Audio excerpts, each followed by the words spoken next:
Assalamualaikum warahmatullahi wabarakatuh. Nah, Solihah, semuanya hari ini kita kembali lagi masih di tema 7 perkembangan teknologi. Tapi sekarang kita sudah masuk ke subtema 2 teknologi produksi sandang. Apa saja yang akan ada di produksi sandang? Kita akan membahasnya dalam satu subtema ini. Nah, kali ini kita berada di pembelajaran ke-1. Selamat belajar. Teman-teman tahu tidak, pakaian atau baju yang kita kenakan itu asal mulanya dari mana ya? Apakah langsung dari toko, langsung bisa memakai dan langsung bisa kita beli? Ternyata ada caranya, ada tekniknya dengan menggunakan teknologi. Nah, kali ini kita akan belajar tentang teknologi sandang. Setiap orang memiliki pakaian, ada kemeja, kaos, blus, dan macam-macam ya. Dan juga ada celana panjang, celana pendek, dan rok. Mereka mengenakan pakaian untuk melindungi tubuh. Jelas ya teman-teman ya, kita mengenakan pakaian untuk melindungi tubuh kita dari hawa panas maupun hawa dingin, dan juga untuk kalau kita umat muslim untuk menutup aurat kita. Nah, pakaian terbuat dari bahan yang berbeda-beda. Tahukah teman-teman bahan apa saja kah itu? Nah, bagaimana caranya mengolah hingga menjadi pakaian? Nah, pakaian apa saja yang akan dihasilkan? Kita akan belajar bersama-sama. Hari ini udara sangat panas teman-teman. Udin merasa nyaman meskipun udaranya panas. Baju Udin terasa sejuk di badan. Mengapa begitu? Yuk kita sama-sama belajar. Bahan dasar pakaian. Keluarga Udin memiliki banyak pakaian. Mereka memakai pakaian untuk melindungi tubuh. Ada pakaian untuk melindungi tubuh dari udara dingin atau panas.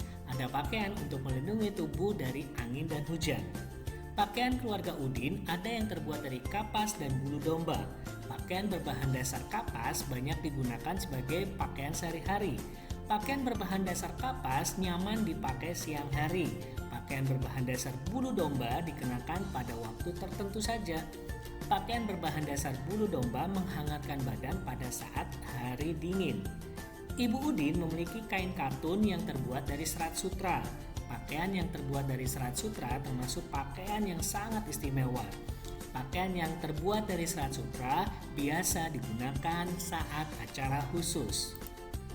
Berbeda dengan Udin, pakaian orang-orang zaman dahulu terbuat dari kayu dan kulit hewan. Tahu nggak teman-teman, kalau zaman dulu pakaian itu hanya untuk menutupi bagian-bagian tubuh tertentu saja, dan itu hanya terbuat dari kayu ataupun kulit hewan.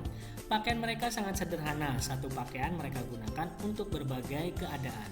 Hampir semua bahan dasar pakaian terdapat di alam.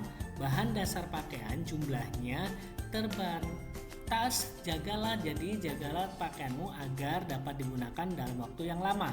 Tuhan menyukai orang-orang yang menjaga yang dimiliki. Nah, di sini teman-teman ada gambar kapas. Nah, itu ada domba yang sedang dicukur bulunya, nanti akan dibuat menjadi benang wol. Nah, nanti benang wol itu akan dirubah menjadi kain berbahan dasar wol. Nah, yang sebelahnya itu ada ulat. Nah, itu namanya ulat sutra. Kenapa ulat sutra? Kain ulat sutra dinamakan kain yang sangat istimewa karena kain ulat sutra itu sangat mahal harganya. Nah, jadi teman-teman tolong jaga pakaian, baik pakaian main ataupun pakaian seragam kita agar bisa digunakan pada waktu yang lama. Teman-teman baca kembali bacaan tentang bahan dasar pakaian. Nah, di situ teman-teman bisa menggarisbawahi kalimat pertama dari setiap paragraf. Nah, di sini sudah disampaikan paragraf pertama, yaitu keluarga Udin memiliki banyak pakaian. Di paragraf kedua, pakaian keluarga Udin ada yang terbuat dari kapas dan bulu domba. Di paragraf ketiga, Ibu Udin memiliki kain tenun yang terbuat dari serat sutra. Sedangkan di paragraf keempat, berbeda dengan Udin, pakaian orang-orang zaman dahulu terbuat dari kayu dan kulit hewan. Dan di paragraf terakhir, paragraf 5, hampir semua bahan dasar pakaian terdapat di alam. Nah, teman-teman, bahan dasar pakaian yang pertama di paragraf 1. Nah, di sini ada gambar bunga. Jadi teman-teman tinggal menuliskan apa saja yang ada di setiap paragraf. Contoh, misalkan paragraf 1, keluarga Udin memiliki banyak pakaian. Paragraf kedua, pakaian keluarga Udin ada yang terbuat dari kapas dan bulu domba. Sedangkan di paragraf ketiga, Ibu Udin memiliki kain yang terbuat dari serat sutra. Nah, di paragraf keempat, berbeda dengan Udin, pakaian orang zaman dahulu terbuat dari kayu dan kulit hewan. Di paragraf terakhir, hampir semua bahan dasar pakaian terdapat di alam. Jadi Allah Subhanahu wa Ta'ala sudah menyiapkan semuanya, dari mulai pangan kita, sandang kita, dan semuanya untuk kita olah, untuk kita jaga, untuk kita rawat. Oke teman-teman, jadi tolong jaga pakaian kita dengan baik. Nah, setelah kalian menemukan isi cerita dari setiap paragraf, nah sekarang informasi apa saja yang dapat kalian tuliskan atau yang kalian dapatkan dari setiap paragraf tersebut? Nah, di sini yaitu kita jawab ya, keluarga Udin memiliki banyak pakaian yang digunakan untuk melindungi tubuh. Pakaian keluarga Udin ada yang terbuat dari kapas, bulu domba. Ibu Udin memiliki kain tenun yang terbuat dari serat sutra yang digunakan pada acara khusus. Pakaian orang-orang zaman dahulu terbuat dari kayu dan kulit hewan. Hampir semua bahan dasar pakaian terdapat di alam yang jumlahnya terbatas. Ibu Udin memiliki kain kesayangan. Kain Ibu Udin terbuat dari serat sutra. Udin mengamati motif pada pakaian. Udin menemukan beberapa motif bangun datar pada kainnya ibu ya. Ia menggambar berbagai macam motif yang ditemukan. Kemudian Udin ada salah satu bentuk bangun datar di atas kertas. Udin menggunting kertas mengikuti bentuk bangun datar. Lalu Udin melipat kertas hingga sama besar dan saling menutupi. Nah, di sini kita akan belajar mengenai lipat ya, simetri lipat. Nah, teman-teman sudah siap untuk belajar simetri lipat? Cara menentukan simetri lipat dapat kita temukan melalui berbagai percobaan. Simetri lipat juga dapat ditemukan dengan membuat sumbu simetri, yaitu garis yang membagi dua bangun datar dan saling menutupi.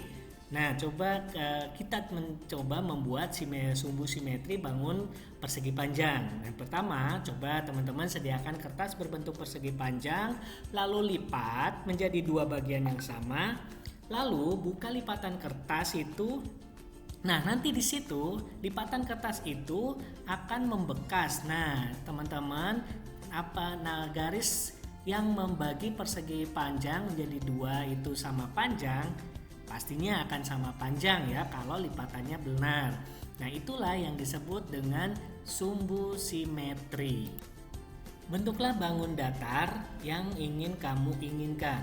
Berlatih mencari banyaknya simetri lipat. Nah, di sini sudah digambarkan contoh persegi panjang. Di sini kita bagi dua. Kalau misalkan kertasnya kita lipat, berarti kita lipat dengan sama panjang. Ternyata banyak simetri lipat untuk persegi panjang itu mempunyai dua simetri lipat, sedangkan untuk segitiga hanya mempunyai satu simetri lipat. Nah, teman-teman, Dayu kan sukanya menari. Nah, di sini Dayu akan mencoba menirukan gerakan memintal kapas. Nah, ini adalah gerakan yang pertama, yaitu gerakan memintal kapas. Jadi seperti orang yang sedang memintal kapas. Nah, yang kedua yaitu gerakan menenun. Nah, ini yang dicontohkan atau yang ditirukan oleh Dayu. Nah, gerakan yang ketiga yaitu gerakan menenun yang kedua. Nah, gerakannya seperti duduk, terus lonjor ya, kedua tangan bergerak kuat. Nah, ini seperti saat menenun. Dan gerakan yang keempat yaitu gerakan menjemur. Jadi seolah-olah kayak menjemur pakaian. Ya, jadi nanti teman-teman bisa ikuti gerakan menenun yang sudah dicontohkan oleh Dayu. Nah, Ibu Dayu bercerita pada dulu ada sebuah tarian namanya tari Pontanu. Pontanu artinya menenun. Tarian ini berasal dari Sulawesi Tengah. Wah, ternyata daerah atau provinsi di Indonesia banyak dan kaya ragam budaya, sehingga kita bisa tahu ada sebuah tarian bernama Pontanu yang berasal dari Sulawesi Tengah. Nah, sebelum diakhiri pembelajaran kita kali ini, tugas kalian hanya yaitu coba buat bangun datar seperti yang ada dalam video ini, lalu tentukan berapa simetri lipatnya. Gambarkan di buku tulis tematik kalian masing-masing. Jika sudah selesai, bisa solih-solihah untuk kirimkan ke ustadz atau ustazah wali kelasnya masing-masing. Oke, tetap semangat untuk belajar. Alhamdulillah, pembelajaran 1 tema 7 perkembangan teknologi subtema teknologi produksi sandang sudah selesai. Jangan lupa untuk tugasnya dikerjakan dan tetap semangat untuk belajar. Assalamualaikum.